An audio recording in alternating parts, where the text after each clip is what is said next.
Assalamualaikum warahmatullahi wabarakatuh. Perkenalkan, nama saya Ahmad Rafiq Akmal dengan nomor induk mahasiswa 2006051100076 dari Universitas Islam Negeri Maulana Malik Ibrahim Malang, Fakultas Sains dan Teknologi dengan jurusan Teknik Informatika. Di sini saya akan menjelaskan jawaban saya terkait praktikum yang pertama pada mata kuliah praktikum struktur data.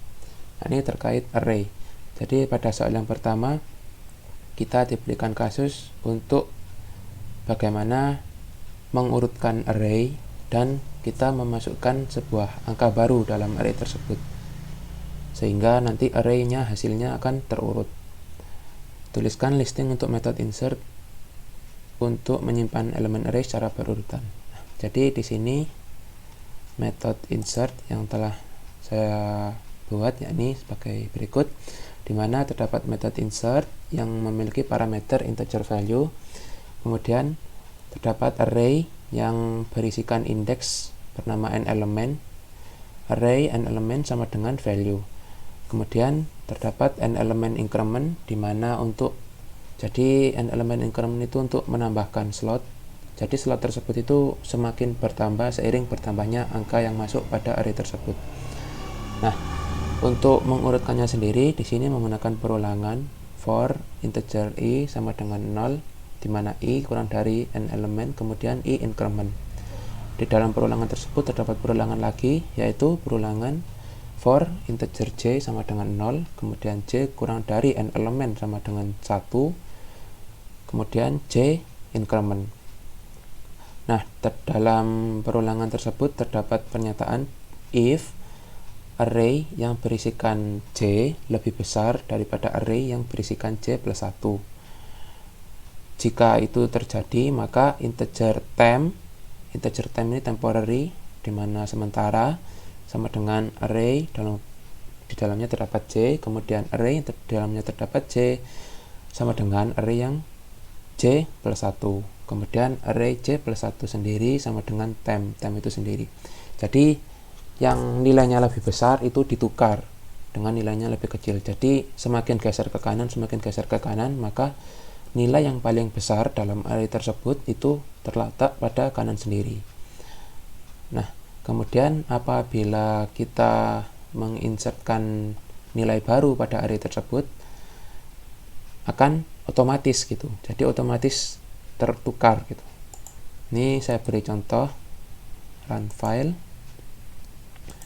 Nah, kemudian di sini terdapat 0, 25, 30, 40, 55, 70, 75, 88, 59, 90.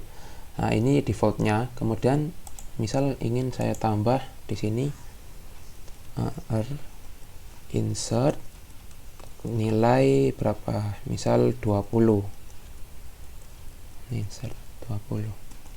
Nah, pada umumnya sebelum terurut array itu apabila kita tambahkan sebuah angka baru, maka angka tersebut otomatis akan terletak pada indeks yang paling akhir. Di sini karena sudah saya urutkan dengan menggunakan program tadi, kemudian kita run, angka 20 tersebut otomatis terletak di antara 0 dan 25. Jadi tertukar. Jadi dimasukkan, yang kosong itu dimasuki langsung oleh 20.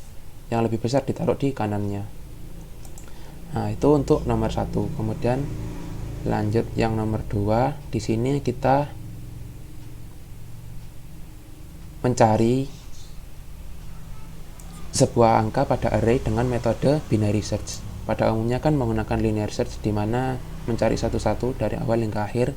Nah, pada binary search ini konsepnya itu apa ya? Array tersebut itu dibagi 2, kemudian dibagi 2 lagi hingga mencari nilai yang paling mendekati pada bagian tersebut.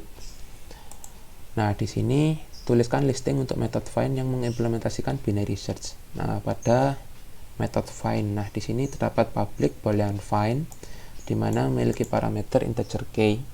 Kemudian di dalamnya dideklarasikan dan inisialisasikan bahwasannya integer i sama dengan n element min 1. N element min 1 ini merupakan batas atas. Jadi n element min 1 kan array kan berawal dari 0. Nah, oleh karenanya dikurangi 1. Kemudian integer j sama dengan 0, ya ini sebagai batas bawah. Kemudian di sini ada boolean temporary sama dengan true.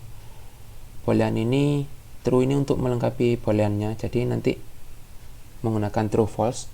Kemudian ada while temporary, di dalamnya integer median. Median ini kan nilai tengah, jadi untuk mencari nilai tengah itu kan batas atas ditambah batas bawah dibagi 2.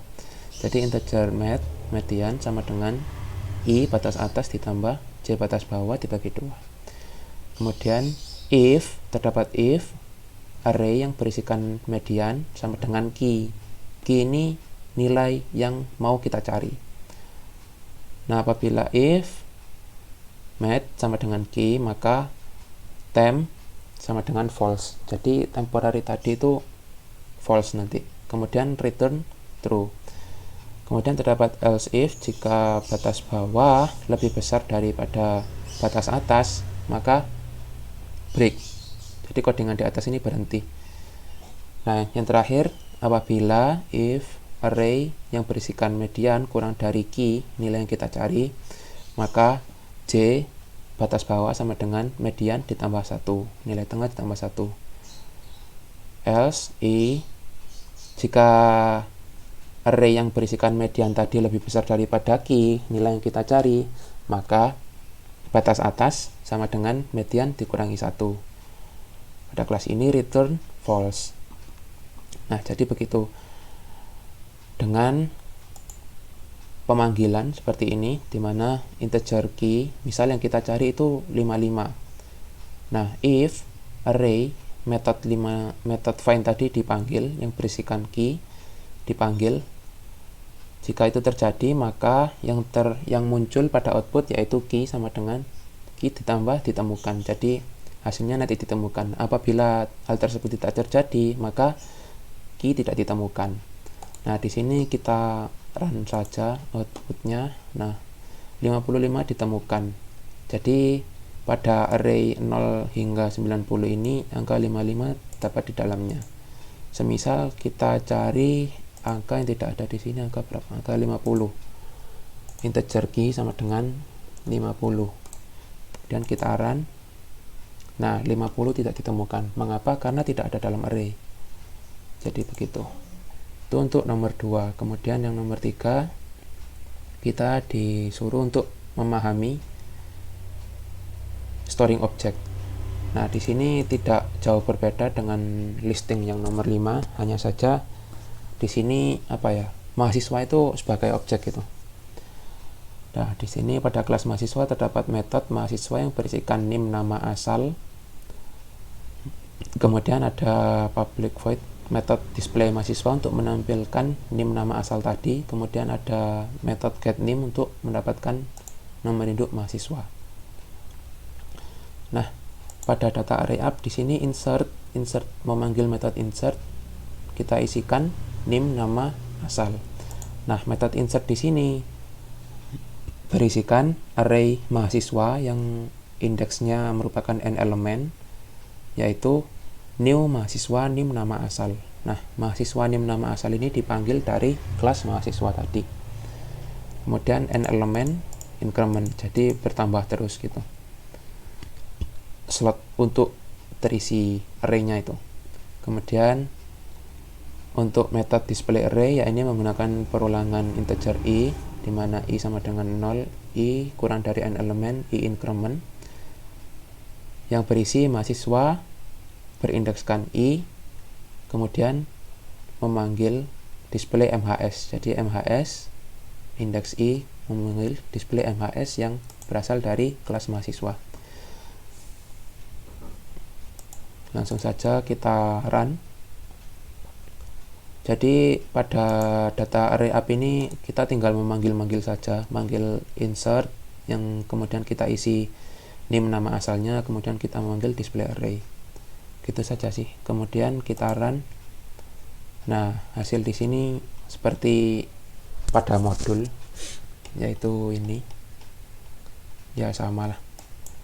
Nah, mungkin itu saja yang dapat saya sampaikan. Kurang lebihnya mohon maaf. Illal liqa. Assalamualaikum warahmatullahi wabarakatuh.